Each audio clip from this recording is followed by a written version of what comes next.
నమస్కారం. నేను మీ ప్రకృతి వ్యవసాయ రైతు మల్లేష్. మాది పోలేపల్లి గ్రామం, కోసిగి మండలం, వికారాబాద్ డిస్టిక్.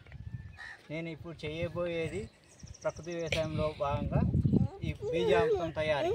దానికి కావాల్సిన పదార్థాలు 15 లీటర్ల నీరు, 5 లీటర్ల గోమూత్రం, 5 కేజీల పేడ, 50 గ్రాముల సున్నం, దోసెడు పుట్టమట్టి. ఇవి తయారు చేసుకునే విధానం చెప్తున్నా.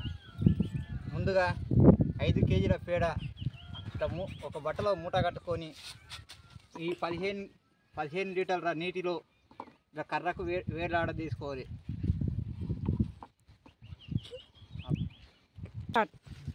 ఇలా కర్రకు వేలాడ తీసుకొని ఒక 12 గంటల పాటు నీటిలో నానబెట్టుకోవాలి.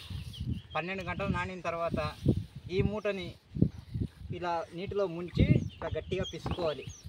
ఈ పేడలు ఉన్న రసం మొత్తం నీటిలోకి వచ్చేస్తుంది. వచ్చిన తర్వాత ఈ మూటను తీసి పక్కన పెట్టేసుకోవాలి. పక్కన పెట్టేసుకొని ఒక 50 గ్రాముల సున్నం వేరే బాటిల్ కలుపుకొని ఈ 15 లీటర్ల నీటిలో కలుపుకోవాలి. కలుపుకున్న తర్వాత ఒక 5 లీటర్ల గోమూత్రం కలుపుకోవాలి. కలుపుకున్న తర్వాత దోసెడు పుట్టమట్టి దీంట్లో వేసుకోవాలి. వేసుకున్న తర్వాత ఒక కర్ర సహాయంతో సవ్య దిశలో తిప్పుకోవాలి. గడియారం తిరిగే దిశలో తిప్పుకున్న తర్వాత 12 గంటలు పేడ నీళ్ళు నానబెట్టుకున్నాము. తర్వాత 12 గంటల్లో బీజామృతం తయారు అవుతుంది. తయారైన బీజామృతాన్ని మళ్ళీ 12 గంటల లోపల విత్తన శుద్ధికి వాడుకోవాలి. నమస్కారం. నేను మీ ప్రకృతి వ్యవసాయ రైతు మల్లేష్, కోసిగి మండలం, పోలేపల్లి గ్రామం, కోసిగి మండలం, వికారాబాద్ డిస్టిక్. మేము చేస్తున్నది ప్రకృతి వ్యవసాయం. ప్రకృతి వ్యవసాయంలో భాగంగా విత్తన శుద్ధి ఈ బీజామృతంతో చేసుకోవడం. ఇంతకుముందు వీడియోలో బీజామృతం ఎట్లా తయారు చేసుకోవడం తెలుసుకున్నాం. ఇప్పుడు అదే బీజామృతంతో విత్తన శుద్ధి ఎట్లా చేసుకోవాలో తెలుసుకుందాం. ఇంతకుముందు వీడియోలో ఈ దేశీ విత్తనం, నాణ్యమైన విత్తనానికి బలమైన విత్తనం తీసుకోవడం ఎలా తెలుసుకున్నాం. ఆ బలమైన విత్తనాన్ని విత్తన శుద్ధి ఎలా చేసుకోవాలో ఇప్పుడు తెలుసుకున్నాం.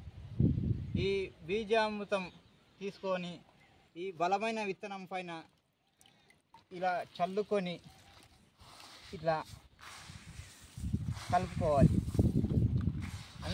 ప్రతి ఒక్క గింజకు బీజామృతం అంటే విధంగా కొన్ని ఇలా చేతితో చల్లుకుంట మొత్తం ప్రతి ఒక్క గింజకు బీజామృతం అంటే విధంగా చల్లుకోవాలి. ఇలా చల్లుకోవడం వల్ల ఏం జరుగుతుంది అంటే, ఇంతకుముందు పంట కోసే టైంలో కానీ, నిల్వ ఉంచే టైంలో కానీ ఈ గింజలకు ఏమన్నా బ్యాక్టీరియా, ఏమన్నా వైరస్ లాంటిది ఏమైనా ఉంటే చనిపోతుంది. నెక్స్ట్ జర్మినేషన్ మంచిగా వస్తుంది. దానికోసము ఖచ్చితంగా భూమిలో ఉన్న వైరస్ కానీ దీనికి అటాక్ కాకుండా ఉండడానికి ఈ బీజామృతంతో తప్పనిసరిగా విత్తన శుద్ధి చేసుకోవాలి.